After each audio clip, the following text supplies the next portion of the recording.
Hello everyone, আমি বিশাল থাকি মথুরাপুর নামক একটি ছোট্ট শহরে। আশা করি তোমরা সকলেই খুব ভালো আছো।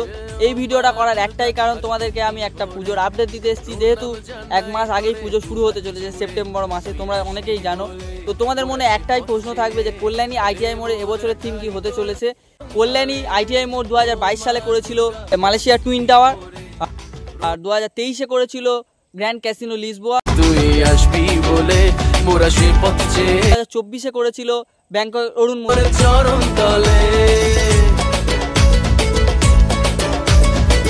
ঝিনুকের কাজ দিয়ে করেছিল, অপূর্ব কাজ হয়েছিল।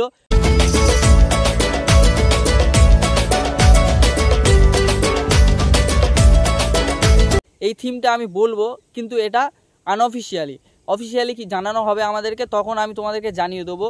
তো মালয়েশিয়া টুইন টাওয়ার হয়েছিল 2022 সালে, তোমরা দেখেছিল। তো এবছরের কল্যাণী আইটিআই মোড় 2025 সালে থিম হতে চলেছে মালয়েশিয়ার বাটু কেভ।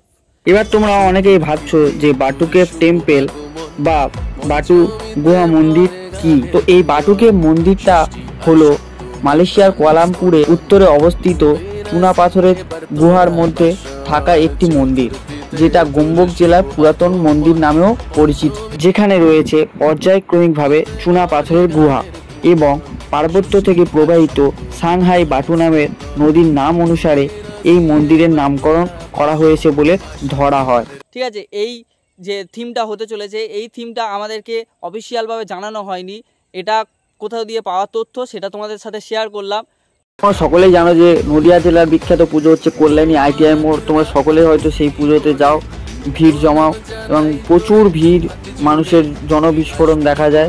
এবছরও একটা নতুন চমক দিতে চলেছে আপডেট। এই আপডেটটা কেমন লাগলো? সম্ভবত এই মন্দিরটাই হতে পারে এই বছর, ঠিক জানা নেই। অনেক জায়গা থেকে এই তথ্য উঠে আসছে, তাই জন্য তোমাদের সাথে এই আপডেটটা শেয়ার করলাম। কেমন লাগলো অবশ্যই কমেন্টে জানাতে ভুলো। তো বন্ধুরা, আমি ভিডিওটা এই পর্যন্ত রাখলাম। ভিডিওটা ভালো লেগে থাকলে অবশ্যই চ্যানেলটিকে সাবস্ক্রাইব করে দেবে। পুজো সম্বন্ধীয় আপডেট পেতে অবশ্যই আমার চ্যানেলটিকে সাবস্ক্রাইব করে রেখে দেবে। তো নতুন ভিডিও আরও আসবে। তো ততক্ষণ দেখা হচ্ছে, টাটা।